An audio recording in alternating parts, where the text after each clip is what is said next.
లోపల గెలుస్తానన్న నమ్మకం ఎంత మాత్రం లేదు. అందుకే ఐపాక్ సేవలు ఇక చాలు అని చెప్పేసినట్లున్నారు. అందుకే జగన్ వచ్చి వెళ్లిన 2 రోజులకే ఐపాక్ బాసులు 150 మంది ఉద్యోగుల బొచ్చులో రాళ్లు వేశారు. పాపం ఈ 150 మంది ఇంతకాలం అబద్ధాలు ప్రచారం చేస్తూ పొట్టపోసుకున్నారు. ఇప్పుడు వీళ్ళకి ఇలాంటి ఉద్యోగాలు దొరకటం ఎంత కష్టమో కదా. జగన్, ఐపాక్ ఇద్దరూ కలిసి ఉద్యోగులను కరివేపాకులా వాడుకొని విసిరిపారేశారు. జగన్ భజన చేయటం కోసం ఐపాక్ ఉద్యోగులు జూనియర్ ఆర్టిస్టుల రేంజ్ లో యాక్టింగ్ ఎరగదీసేశారు.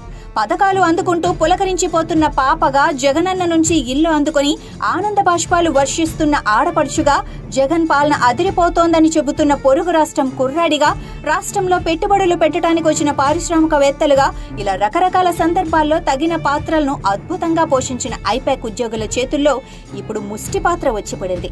వీళ్ళకి ఇలాగే జరగాలి. ఇన్నాళ్లు అబద్ధాలు ప్రచారం చేసి జనం బుర్రలు పాడు చేశారు.